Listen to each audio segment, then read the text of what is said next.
Hey there, eighth graders. How you doing? This is Mr. Garnett Cook. I hope you're having a good weekend. I'm going to be talking to you about some of the work you're going to be doing over the next couple of weeks. I'll get to that in a second. What I want to say first, before I talk about that, is if you have any questions about any of the work that I'm leaving for you, things you need clarified, or if you're curious about some of the things you're learning about and want to shoot me a question, email me on Canvas, and I'll be happy to answer the question for you. I'll try to respond as quickly as I can. Over the course of the next couple of weeks, we're going to be focusing in on a couple of immigrant groups as kind of case studies for the history of immigration to the United States. The first one is Irish immigrants, and then later on next week, we'll turn our attention to Chinese immigrants and looking at mostly 19th, early 20th century history for those groups. But in many ways, those two groups and their immigration stories represent the larger history of immigration to the United States very well. The first one we're going to look at is Irish immigration to the United States, and we're going to be working on that this week. And what I want to do is give you an introduction to Irish immigration and then talk about the optional assignments that you can work on over the course of this week and into the beginning of next week. I want to start by showing you a couple of images. This is an image. There are two images up on the screen here. The first is a picture of a woman named Annie Moore. And on the right is a picture of Ellis Island. Ellis Island was America's first federal immigration station. It opened in 1892 in New York City. I'm sure some of you may have been there. It's a tourist site now. And she is the very first immigrant who was ever processed at Ellis Island. It was a big deal that day when it happened. When Ellis Island opened, it was kind of a big event, and there were like a lot of politicians there. A lot of media was there. They made a big to-do out of it. And Annie Moore was the first person who was brought off a steamship into Ellis Island. So she got a lot of media attention at the time. What's interesting about that is that she was an Irish immigrant on a steamship that was mostly made up of people from Eastern Europe, Russia, places like that. And I don't remember exactly, but I think she was purposefully chosen to be kind of the face of the opening of Ellis Island because she was somebody who represented an immigrant group who by that point had been in the United States for a couple of generations, as compared to Eastern European folks from Russia who are much more recently arrived immigrants. So it gives you some sort of window into how different immigrant groups become more accepted as part of American life once a couple of generations have passed. So that is Annie Moore's story. Now, a different Irish immigrant story, a woman who lived during almost the same time period, was a woman named Mary Mallon. And you can see her pictured here on the left. Mary Mallon was an Irish immigrant domestic. She worked as a cook in the home of wealthy New Yorkers. And what makes her historically significant is that she was a carrier of a disease called typhoid fever.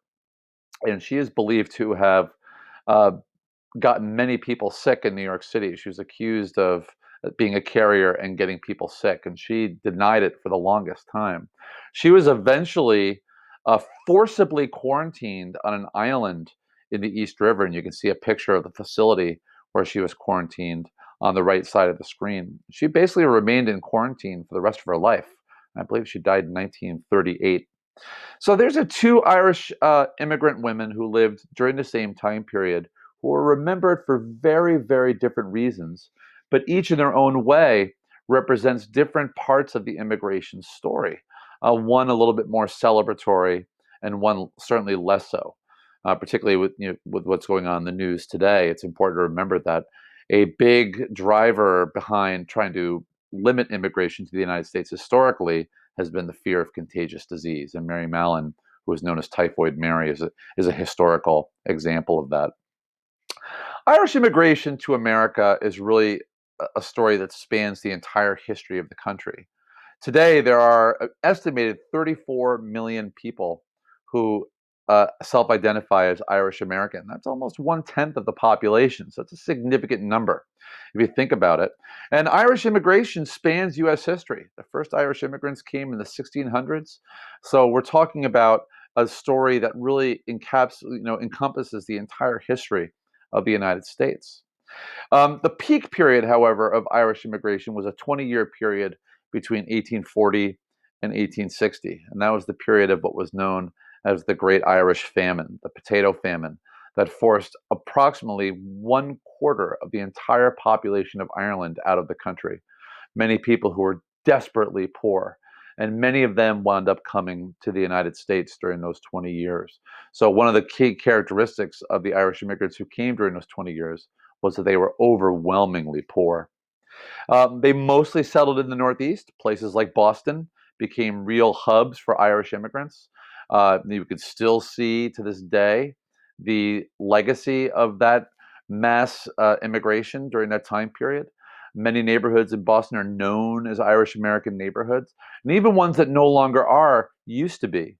For example, the North End, which today is predominantly an Italian neighborhood, Italian American. You can go up to the North End and you see that very clearly. That used to be an Irish neighborhood until the early 20th century, when a lot of Italian immigrants started to move in and actually started moving into that neighborhood. Irish immigrants at various times, particularly in the mid to late 19th century, faced a pretty serious backlash from people already living here, what we call a nativist backlash. Irish immigrants were eyed with suspicion, they were stereotyped, they were looked down upon by a lot of people. They were treated as not really welcome in this country. And that was rooted in a couple of things. One was the overwhelming poverty that was associated with Irish immigrants. And particularly in the 19th century, Irish immigrants were disproportionately among the poorest of immigrants who came to the United States. And the other, which is a whole other history, I will not get too much into now, but it has deep historical roots, was a strong anti Catholicism. Up until the mid 19th century, the vast majority of people living in America self identified as Protestant Christians. And there weren't many Catholics in this country. The growth of the Catholic population really began with the influx of Irish immigrants in the mid 19th century.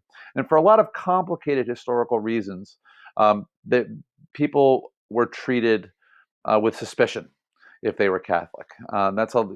It's a history. If you're interested, you can email me, and I'll be happy to direct you to some sources that will give you a little bit more of that story. But anti-Catholicism was a big driver of the backlash against Irish immigrants. Um, Having said that, Irish immigrants came here, they laid down roots in this country, and they became a huge contributor to American culture, politics, a whole range of different aspects of American society were places where Irish immigrants would have a significant impact. Here are some of the population numbers just to give you a sense of the totality of this history. You can see very clearly that the peak period of Irish immigration is between 1840 and 1890, with the highest total being between 1850 and 1860, and that's connected to the Irish famine. You'll also notice that after 1920, there is a huge drop off. And if you remember our immigration history, that's when the quotas went into effect. You can see a huge drop off in Irish immigration to the United States. And it never really gets much higher than that for the rest of the 20th century and even into the 21st century. So, really, the 19th and early 20th century, that's your peak period of Irish immigration. It's a pretty good bet that if you are or you know somebody who's self identified Irish American, it's a pretty good bet that your ancestors would have come during the period of the mid to late 19th century, maybe into the early 20th century. And so it's a long history that Irish immigrants have in this country. You're going to be looking at some sources for your various learning options over the course of the next week, week and a half. The first one is a Newsella article that will give you more detail about the history of Irish immigration to the United States.